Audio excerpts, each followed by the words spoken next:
You're listening to the Full and Thriving podcast, a place where courageous women come to break free from food obsession, heal their relationship with their body, and strive to live a life that's present, lighthearted, and meaningful. If you're listening, my wish is that this podcast serves as a catalyst that inspires you to nourish your body, nurture your mind, and energize your spirit. I'm your host, Meg McCabe, a certified life coach and eating disorder recovery coach with a PhD in having a good time. Just kidding about that last part. Anyway, thank you so much for listening and enjoy the show. Hello, everyone, and welcome to the next episode of the Full and Thriving podcast. I am so excited today because we're talking about something that I see several of my clients have questions about and struggle with, and that is disordered exercise and also disordered eating that links to disordered exercise. And today I have a very special guest on with me. Her name is Lindsey Elizabeth Phao. She is a sports dietitian through Rise Up Nutrition. She is a former D1 athlete, and now she is an NCAA sports dietitian, which is super cool. So, Lindsey, welcome to the show. Thank you so much. Yeah, I'm so happy to be talking to you about this and just grateful to be here. I'm really happy you're here too. I'm telling you, I have had an influx of athletes and women who are very interested in sports, and they're struggling right now because they're trying to figure out how to navigate their relationship with sports and recovery at the same time. And it feels like sports can be really triggering. Sometimes you need to stop working out versus exploring joyful movement. And I have a million questions for you, so I'm so excited to have you here. First of all, before we dive into the meat and potatoes of the conversation, I'd love to hear a little bit about your background and your story and how Rise Up Nutrition came to be. Sure. Well, I guess my story with nutrition, becoming a dietitian, just began with an interest in sports and performance. So I was, for my high school league, I was a pretty solid athlete. I was a really great gymnast and a good track runner. And that's, I think when it came down to it, I never resonated back in high school with having an eating disorder. That is nothing that ever crossed my mind, or even anybody around me never questioned me on that. But the truth is that when it came time to decide on what do I want to study in college, I loved sports and performance, but I didn't want to be a physical therapist. I didn't want to be a gym teacher. And my mom pointed out to me hey, Lindsey, you're really good at dieting. Maybe you should teach other people how to diet, because I was very regimented. I was counting calories by age 15. I went to Weight Watchers meetings with my mom when I was 15, just because I was interested in it, but maybe, in hindsight, not for the right reasons. Right. Wow. I was very body conscious as a gymnast. I had a surgery senior year of college that put me out of my sport and did end in weight gain. And then when I had to return to my sport, I remember chugging these drinks that I thought was going to help me lose weight. And really I was just drinking water. It was disordered, even though this was not on my spectrum. So that's kind of just why I went into nutrition, though, was with the mindset of oh, I'm good at dieting. I should teach other people how to do that. Wow. That is so interesting, because it is such a contrived badge of honor to have. I'm really good at dieting. And it's interesting because I'm sure a lot of people with eating disorders would say they're good at dieting too, even though it's totally skewed. So that is totally wild that you just was living your high school life and you're I am so good at dieting. Let me make this my career. Yeah. But very quickly, as I got into the field of nutrition, I also was competing as a D1 athlete, as a track and field athlete, and I struggled with it. And I think I also was conflicted with myself. Why am I struggling when I walk into a dining hall with wanting to eat all the food, but then still feeling the pressure of needing to be a certain size or weight for performance? And then also low iron and fatigue because our practices were grueling, and then class after class after class. And then here I am studying nutrition, and it was like I should have had it figured out, but I think I was battling that, like I should know nutrition since I'm a major in it, and I knew a lot about it, but I was still struggling with the implementation of it. And again, at this time, I still would have never resonated with having an eating disorder because I was studying to be a dietitian. Like there was no way I had an eating disorder. It's so sneaky. But the thing is, like, it is a lot about perspective, because I would say my eating disorder was so obvious to me because I was suffering, suffering. Yeah. Mentally. Yeah. And you were seeing it as, this is my career. This is what I need to do to become a better athlete, or at least trying to become a better athlete. So it wasn't, I don't know, that mental, it had, the obsession was there, but it didn't necessarily have a negative connotation. Absolutely. I think that's a great way to put it. And, I did have my periods of, behaviors that were obvious to resonate with an eating disorder, but I still felt like, like many people do, like I had control, so yeah. And I would say I agree with you, like mentally I wasn't struggling, but while I was studying nutrition too, though, that's when it really did hit me though, of like just what wellness really meant and what health really meant. I'm going to be honest, I love my career as a dietitian, but I did learn in dietetic school, about low fat diets and things like, and, just like no sugar and things like that. And I think I was kind of teasing it out though, that like, maybe I think it's, not really about that. And I went on to grad school to get my degree specifically in sports nutrition, because with what I was struggling with in college, I didn't have a dietitian or nutritionist to support our athletic team.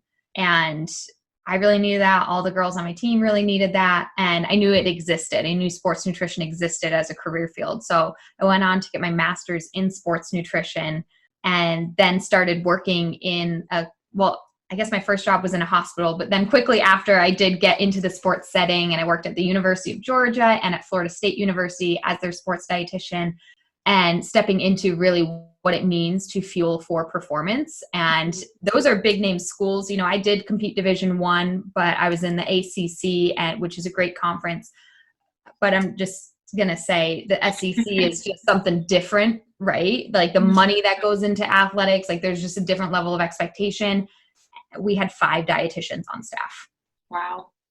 So that was really like, what does it mean to support an entire athletic department and really fuel for performance? And then I stepped away from that for just a little bit. And I'll be quick as I wrap up my story. It's fine. Take up space in the story. You can do it. It's fine. I stepped away from traditional sport for a little bit, and I actually ended up becoming the dietitian for Air Force Special Operations. Wow.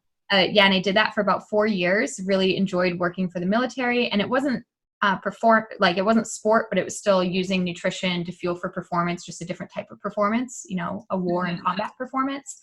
I really enjoyed that. But when life kind of took a turn and I had to reassess my career path, I really felt like, where my heart was, although I loved working with these military men, like that wasn't where my heart was. My heart was with the female athlete that was struggling with eating, and that I knew, this is now 10 years later from my college days. And I'm like, I know what I would have told my high school self and what I would have told my college self. And I wanted to go back and do that. And hence I created Rise Up Nutrition, to help female athletes overcome disordered eating and use nutrition to fuel to their highest level of performance. Wow. So if you could say something to your high school or college self, what would you say now?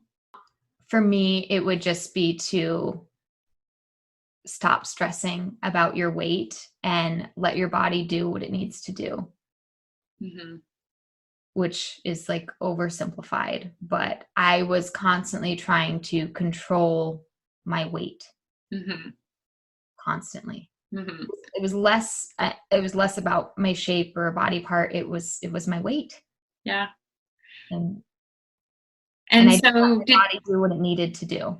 yeah. So Yeah. did you find that there was a shift, like throughout your athletic career? Did you ever have that aha moment that allowed you to let go of the weight obsession? And did you ever experience being an athlete with a fully fueled body and a body that just Yeah. did what it needed to do? Well, I'm there now. I still compete. I still run. I did a Oh, cool. marathon this year. So I would say, yeah, for the last few years, last 5+ years, I don't know, 8 years. How old am I now? Oh my goodness. But I've been competing, feeling amazing, running, lifting weights. I did a 20-mile trail race last year and just won it and like felt amazing. So I definitely know that you can do that. You know, you can perform your absolute best. I feel like I'm a better athlete now than I was in college. Wow. It, So I do know you can get to that point. And I think that's one thing I try and do with my clients is like, I would like to save them the 10 years, you know, and help them now, especially because if you are a college athlete, like, you know, and for me too, like that was it. I wasn't going pro. I was nowhere near going pro. Right. So like that was my time. And I would like for more girls and women to have that opportunity to really shine during their time. That's so true. And I never reached college athlete level, but I was definitely varsity swimmer all 4 years. And I had my eating disorder for a big chunk of that time.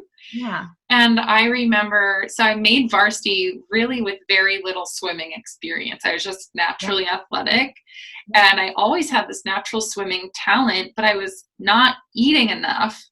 Yeah. And so I always wonder what would have happened if I ate enough and if I actually lifted weights, because I was so obsessed with being lightweight and thin, I avoided lifting weights too.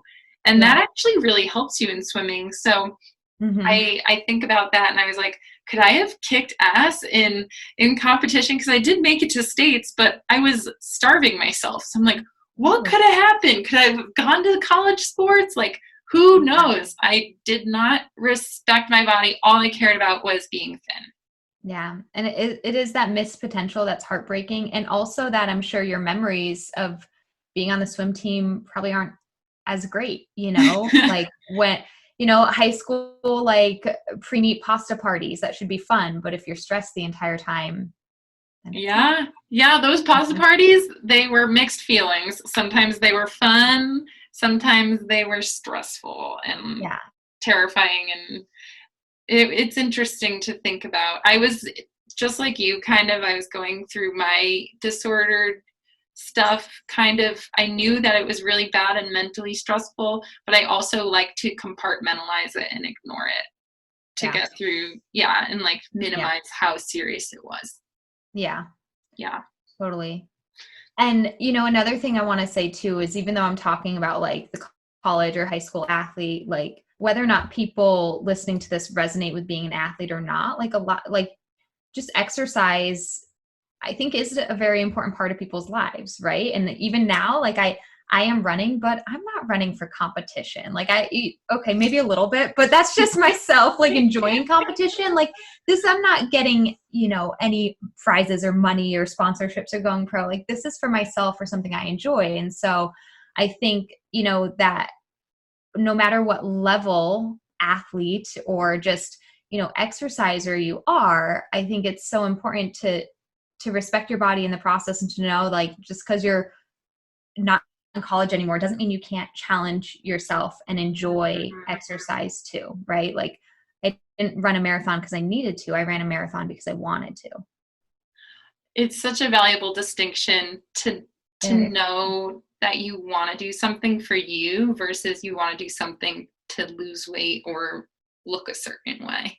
Yeah. Because like right now it's summertime in Texas and I'm not running because I don't want to. And that's okay. Right?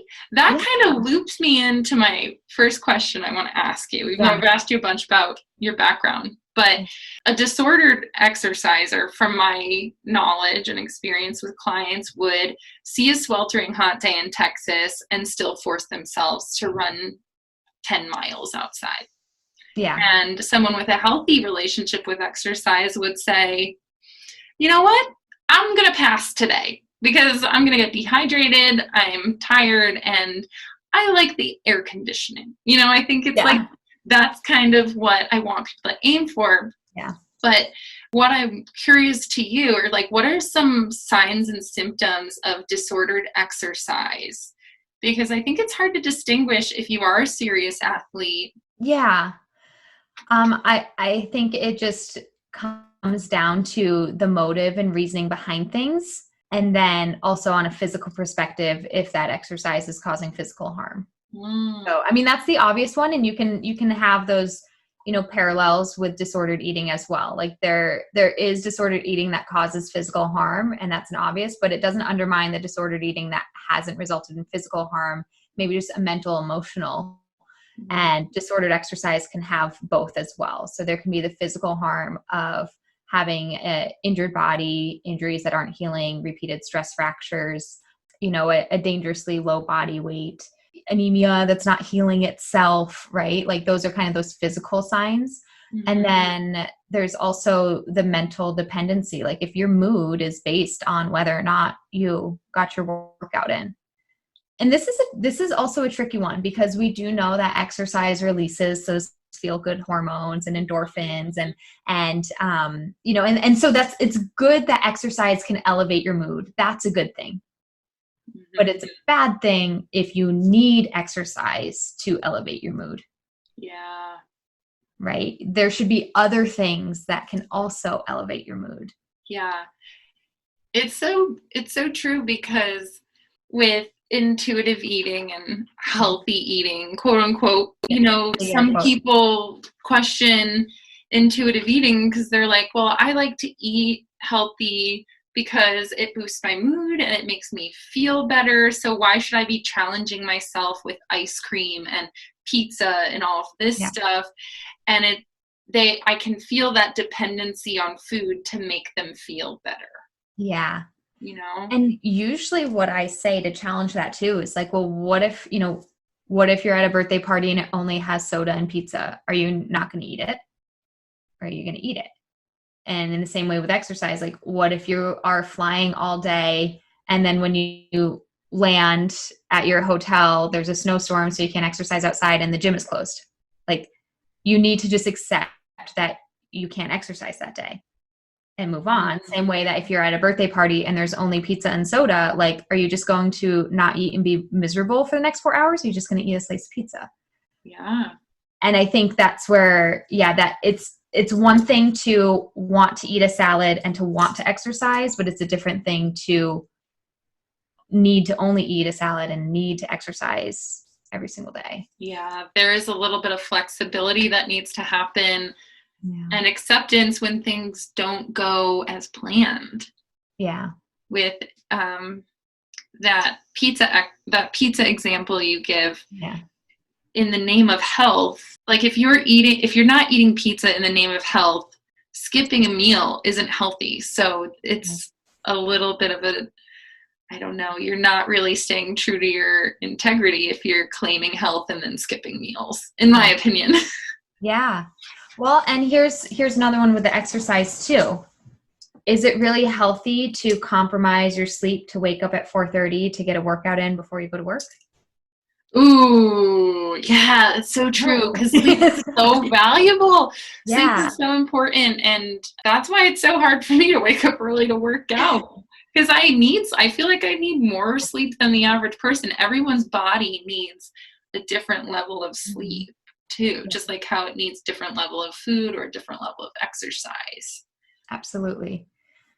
But yeah, as far as like how, to answer your original question as to like, what is exercise dependence and, how can you kind of spot it? But those are a couple examples, right? Like if there are limiting constraints where you can't exercise, are you able to accept that? Or are you going to be doing crunches on your hotel floor, or are you compromising your sleep to get out for a run or go to the gym before work, even though you're absolutely run down and exhausted? And these are things that do wear on you both physically and mentally over time. Mm-hmm. Yeah. Very helpful information there. Another question I have for you, with people with eating disorders, sometimes they are told they can't exercise anymore, or maybe they can only walk or do yoga. And what do you have to say to those people who are kind of really chomping at the bit to get back at it, but are in recovery? Yeah. Well, I would say that training is a privilege, that you do have to be a healthy human first and foremost before you have that privilege to train and push your body, right? That's what exercise is all about. Like what we formally think of as exercise and sport in today's society is like pushing your body to the limits, back.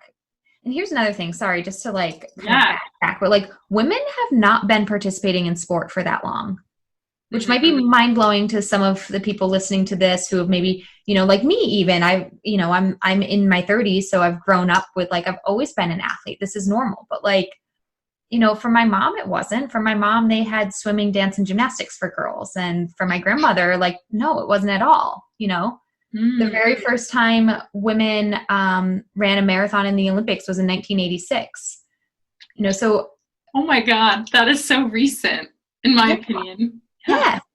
So as far as like women really hitting the gym and exercising or being in sport, like, a year long, a season, a training program, like scientifically, this is still kind of new.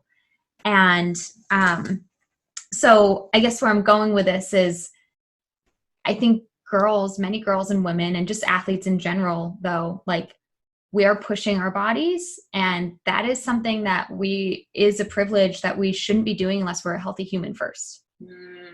And then as a healthy human, we need to be smarter about how we train because, again, this is still relatively new. And just because this is what your friend is doing, or this is what a professional athlete is doing, or this is what somebody did 10 years ago, like that doesn't mean it's right.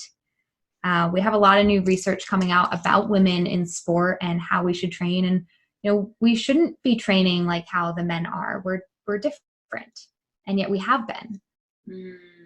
So I don't know if I just went way off topic there for you. No, I think it's really cool to put all of this in perspective and recognize that we are different from men. A lot of the research out there was made for men, and that's not going to match up to how women need to nourish and fuel their bodies with exercise.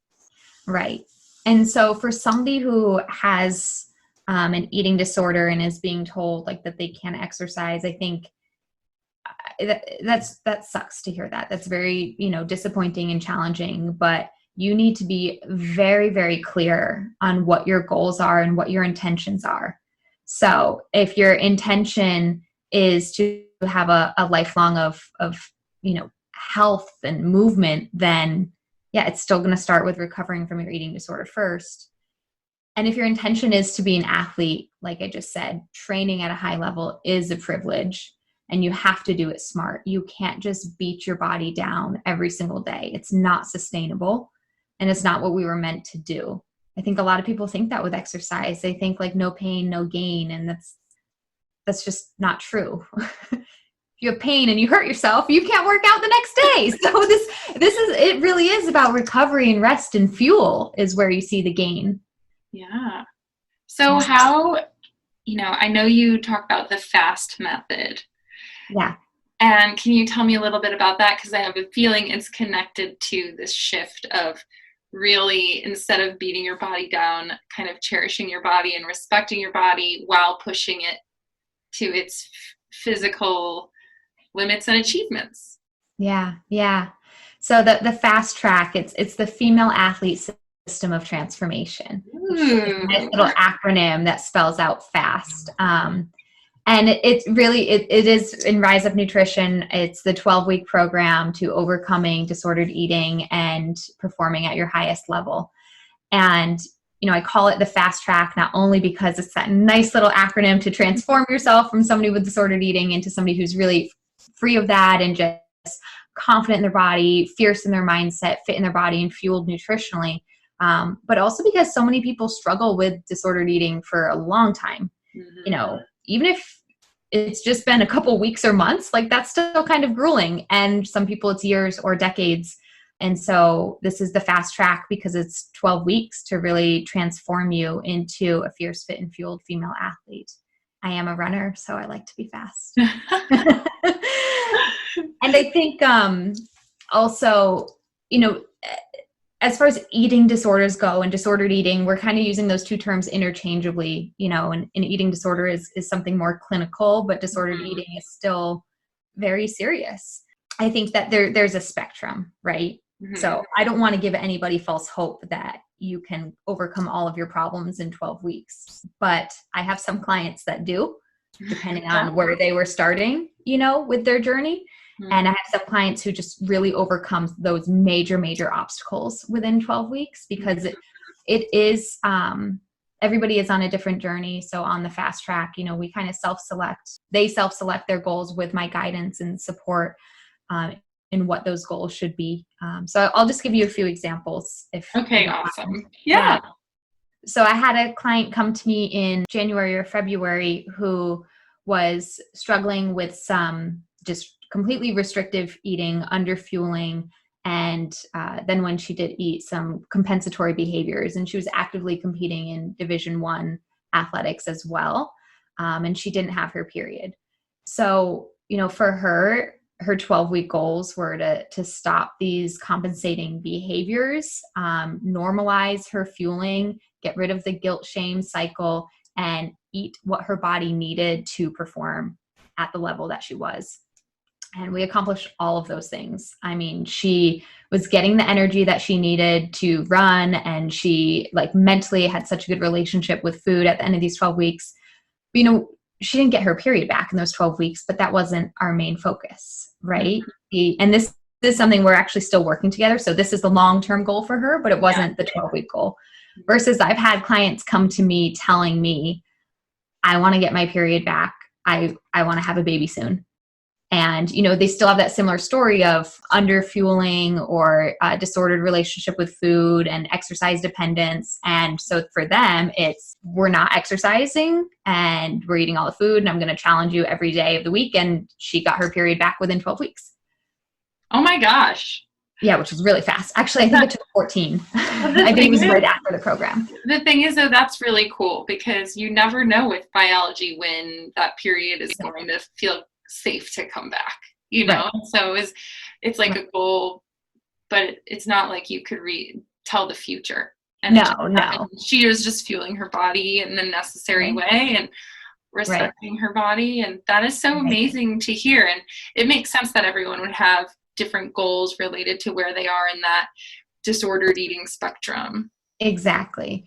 And so those are your major obstacles that you're going to overcome in 12 weeks are the ones that are most important to you. And of course, with my guidance, my professional guidance that I think are most important too, I'm not going to let something just go unnoticed if it's a glaring problem. But I think that's really important when this is your journey in recovery is making it your journey as well, Mm-hmm. And so I guess where I'm going with this too, like the fast track, it is a program. It is learning how to love yourself. It's learning how to love food. I always want all my clients to have fun with food.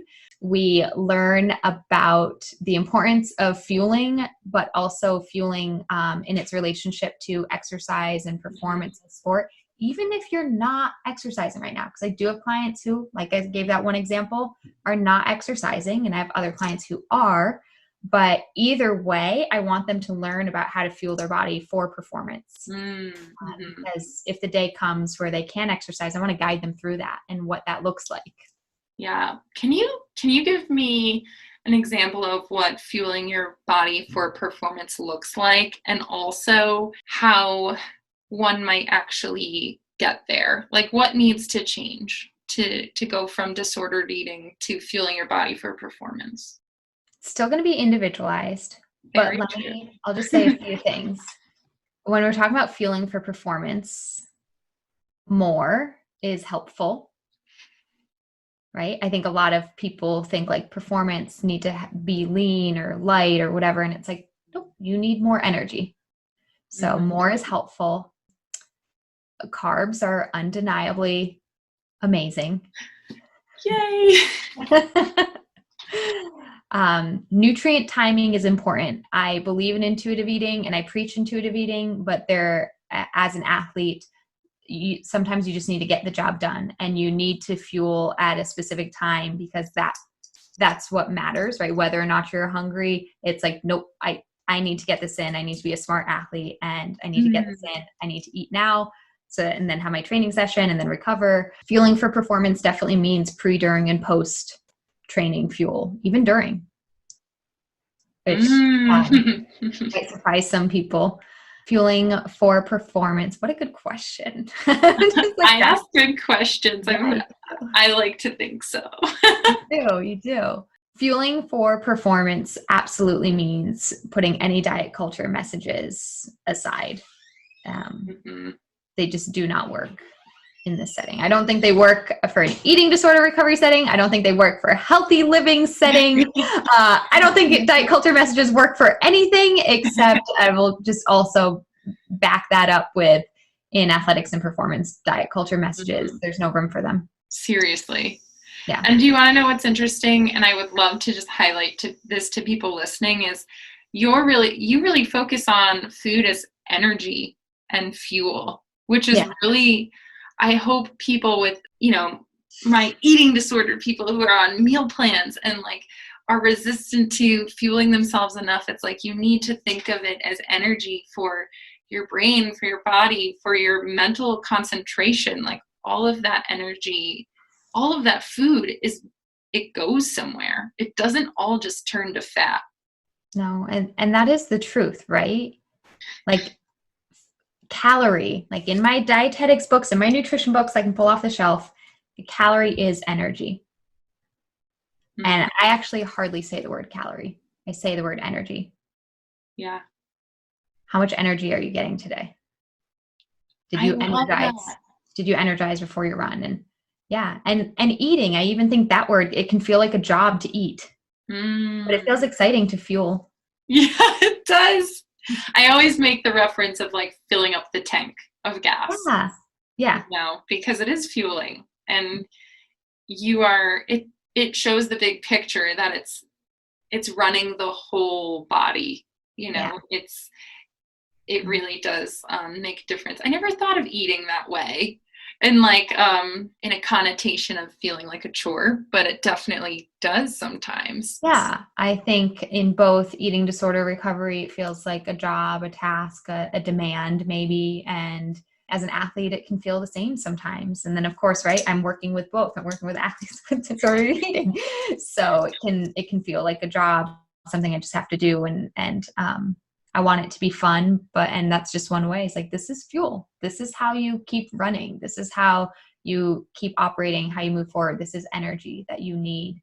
And that's undeniable. That's just a truth. A calorie is energy. Yeah. If food has calories, then it has energy. And what's wrong with energy? Nothing. I love that. So next time you guys are eating, instead of thinking that, say, I'm fueling up or I'm energizing. Yes. Exactly. And when I did life coaching, because I did that before I got into eating disorder recovery, I'm telling you, so many people who came to me for life coaching needed more energy in their life.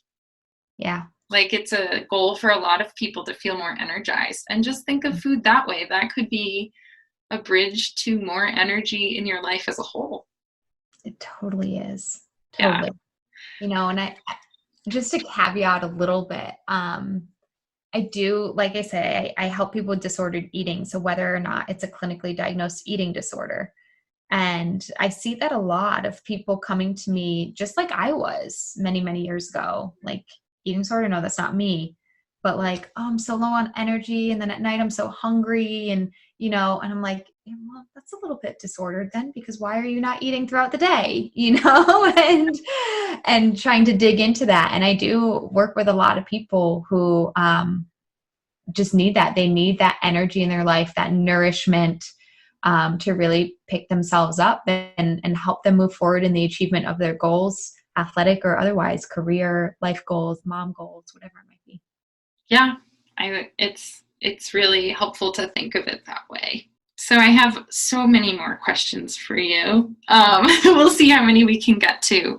Here's one that comes up a lot with those I work with, and that is many people use, and you mentioned this a little earlier, so I'm excited to get back to it. Many people use working out to feel good, but also to cope with anxiety. Yeah. And I find that when I'm asking my clients to either pull back on working out and exercise or stop altogether, they get a little nervous because they're like, how in the world am I going to manage my anxiety now? Yeah, it can create more anxiety for sure. Again, thinking like big picture though is when they do exercise in a way that they think is coping with their anxiety, it just perpetuates the problems, right? Because now they're not healing their body or their mind because they're still depending on something they know in the back of their head. This is a dependence and it's unhealthy. And so it is something that then kind of just perpetuates the entire eating disorder. And so at the end of the day, does it relieve your anxiety if it's continuing to feed the fire and, you know, create more anxiety around the whole thing? It's really not. So it's kind of taking that big picture and recognizing that you might be saying it helps you cope with your anxiety, but the facts in front of you are that it's not. You just called people out. I do that a lot. I call people out. And the second thing I would say too is like, what, you know, just like anything is, what is your anxiety about? If your anxiety is about, you know, doing all of this work and, you know, and family drama going on, then what does spending an hour on the treadmill do? Sounds like you need to get some work done or call your family and talk this out, you know, whatever it might be. Like, I think exercise isn't actually coping. It's just, in this situation, could just be delaying the results that they really, or delaying the true coping that they need for that anxiety. Wow. Yeah. I think eating disorders are super sneaky, and it can whisper in your ear, you need to work out because you have anxiety, not an eating disorder. Yeah. But at the end of the day, it could be your eating disorder lying to you. Yeah. So interesting. Yeah. People listening, you've just been called out. But what about, so there are those people though who they feel excess energy pent up maybe because they can't move as much. So how do they cope with that? Like, how do they cope with that need to move but not being able to? Just like when the athlete is injured and they really want to move but they can't. Like, how do you deal with that? Yeah. I mean, you can still move, right? Well, I guess I shouldn't make that huge assumption, but most people are still going to be allowed to move, but maybe just in different ways. Viewing that, and I think another thing I do, because I have a client who did this recently. She took a little more than 3 months off, and she kept telling me, "But I'm so energized. I know I can run now. I have so much energy." And I had her write a list of things that she always wanted to do, but never had time for because she was always exercising. Oh, she filled up her 12 weeks with things to do. She had so much to do, right? So I was like, look, like if you do want exercise to be a part of your life and a part of your future, then the commitment to having exercise be a part of your life starts now with knowing that it's going to need to be put aside right now so that you can exercise in your future. So take advantage of this time that you can explore other things.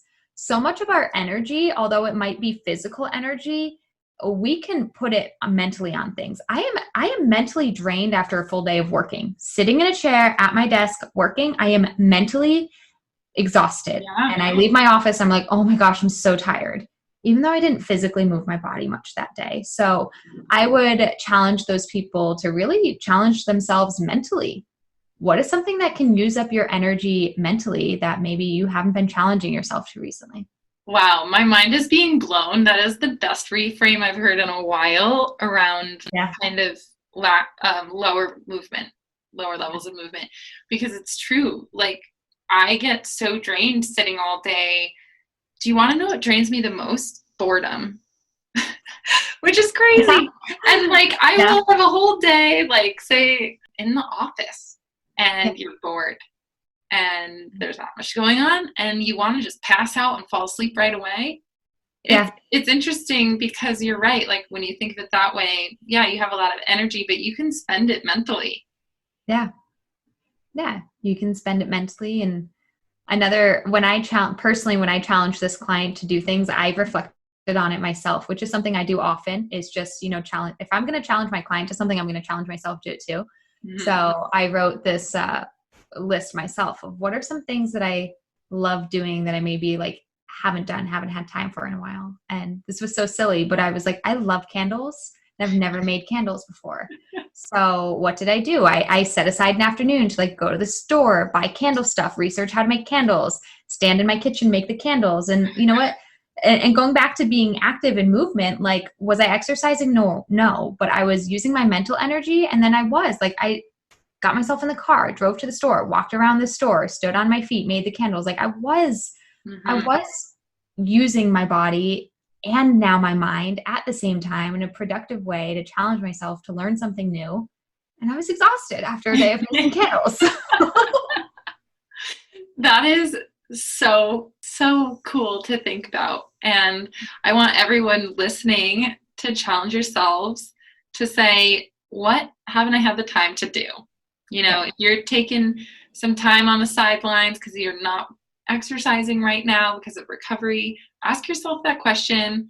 I love this, I'm giving you all the credit for this. Like, write down all the things you haven't had time to do and spend your energy on that. And honestly, that's going to boost your recovery in itself, because a huge part of recovery is figuring out who you are without your eating disorder. Yes, exactly. And you can explore new things too. Like I said, I had never made candles before, but I was like, but I love candles. So what should I do there? Write a list of things you love, write a list of things that you haven't had time for, and then do them. I'm just so happy that I had you on the show today, because I can think of a bunch of people who are going to use that advice. So that's awesome. I'm glad. So, I have a huge list, but I'm going to, just to wrap things up, because this has really flown by and it's been such a pleasure talking to you.